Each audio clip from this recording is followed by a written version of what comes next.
Assalamu alaikum. Je voulais te parler d'un homme d'exception, Abbad ibn Bashir radiallahu anhu.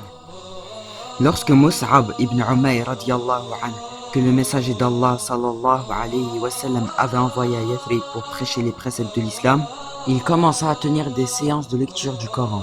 Abbad ibn Bashir avait alors 25 ans. C'était un habitué des cours de Mus'ab. Dès qu'il a entendu les premiers versets du Saint-Coran, il en fut subjugué et devint musulman. Lorsque le messager d'Allah sallallahu alayhi wa sallam vint s'établir à Yathrib, devenu Médine, Abbad radiallahu anhu devint l'un de ses plus fidèles compagnons. Il ne le quittait pas un instant, l'accompagnant dans toutes les expéditions contre les païens, et se proposant même, la nuit tombée, de veiller sur sa sécurité. On rapporte en effet que lors de l'expédition de Dhat al-Rija', le messager d'Allah sallallahu alayhi wa sallam décida de bivouaquer dans un endroit peu sûr pour passer la nuit. Pour ce faire, il demanda à ses compagnons des volontaires pour faire le guet. Il n'avait pas encore terminé sa phrase que Abbad ibn Bashir et Amr ibn Yasir radiallahu anhum se levèrent et dirent « Nous ferons le guet ô envoyé d'Allah ».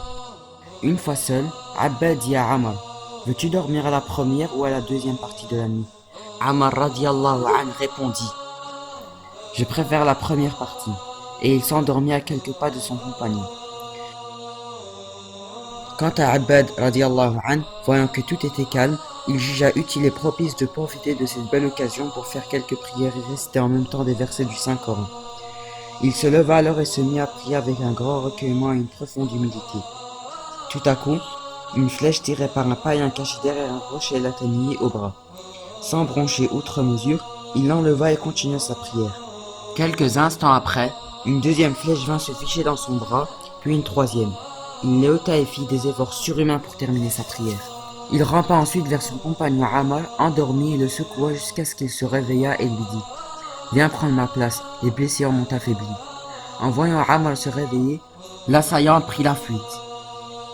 Amr, que l'état de Abbad avait peigné, dit à celui-ci « Gloire à Allah, pourquoi ne m'as-tu pas réveillé lorsque la première flèche t'a touché ?» Et notre illustre Abbad de lui répondre « J'étais en train de réciter des versets qui me captivèrent et je n'ai pas voulu y mettre un terme avant de les achever.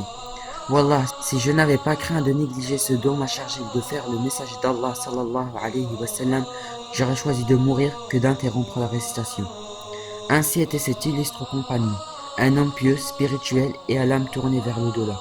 La lecture du Coran avait soumis son âme et occupé ses jours et ses nuits. Les compagnons avaient fini par le surnommer l'ami du Coran. Une nuit où le messager d'Allah sallallahu alayhi wa sallam était en train de veiller, il entendit une voix douce et suave qui récitait le Saint-Coran, comme s'il venait de le révéler. Il dit à Aïcha radiallahu anha, « N'est-ce pas la voix de Abbad ibn Bashir ?» « Oui, ô messager d'Allah, répondit Aïcha radiallahu anha. « Oh Allah, pardonne-lui ses péchés, reprit le messager d'Allah sallallahu alayhi wa sallam. » Une autre nuit, tandis qu'il quittait avec Uzayd ibn Hudayr la demeure du messager d'Allah sallallahu alayhi wa sallam, une lumière surnaturelle sortit de leur canne et leur illumina le chemin jusqu'à ce qu'ils arrivèrent chez eux. À partir de ce jour-là, notre illustre compagnon soit reconnu comme l'homme que la lumière d'Allah accompagne. Cet homme était de la stature des saints et des martyrs. Lorsqu'il s'agissait de lutter pour l'islam, il était toujours le premier. Mais lorsqu'il était question de distribuer le butin, il fallait le chercher pour le trouver, tellement il était détaché des choses de ce monde. Aïcha, la mère des croyants, a eu le mot juste en disant « Trois hommes parmi les Ansar, nul autre n'a pu dépasser leur mérite. Ce sont Saad ibn Mu'ad, Uzayd ibn Hudayr et Abbad ibn Bashir radiallahu anhu. » À la mort du message d'Allah sallallahu alayhi wa sallam, notre pieux compagnon continua à honorer son engagement. L'envoyé d'Allah est mort, certes, puisque toute âme doit goûter à la mort, mais son message, la révélation qu'il apporta sont toujours là, qu'ils illuminent les âmes et revivifient les cœurs. Le message d'Allah sallallahu alayhi wa sallam n'a-t-il pas dit « Je vous ai laissé deux choses qui vous empêcheront de vous égarer si vous vous y attachez fermement. Ce sont le livre d'Allah et ma sunna. » C'est pourquoi Abbad radiallahu anhu continua son parcours de croyant comme si le messager d'Allah sallallahu alayhi wa sallam était toujours parmi ses compagnons. Lorsque Abu Bakr radiallahu anhu ordonna de combattre les tribus arabes autour de l'imposteur Musaylima, Abbad radiallahu anhu se hâta vers son destin, avec l'espoir de trouver peut-être la fin du martyr. Or, la veille de cette bataille mémorable, Notre glorieux compagnon fit un rêve prémonitoire qu'il racontera à Abu Sa'id al-Khudari. Il vit, lui dira-t-il, le ciel s'ouvrir pour lui, et lorsqu'il y entra, il se reformera sur lui.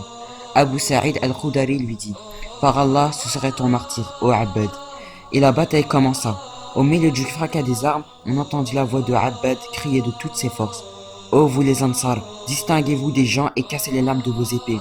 Ne laissez pas des failles à l'ennemi pour attaquer l'islam à partir de vos positions. » 400 hommes parmi les Ansar, à la tête desquels se trouvaient Thabit ibn Qais, Al-Bara ibn Malik et Abu Dujanna radiallahu anhum, accoururent vers lui.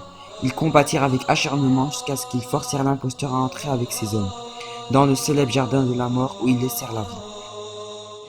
Ainsi prit fin la triste aventure de l'imposteur Moussaïlima grâce à la bravoure et au sacrifice d'hommes comme Abbad ibn Bashir. Sa vision s'est avérée vraie. L'âme d'un juste venait de monter au ciel, assoiffée de la vision divine.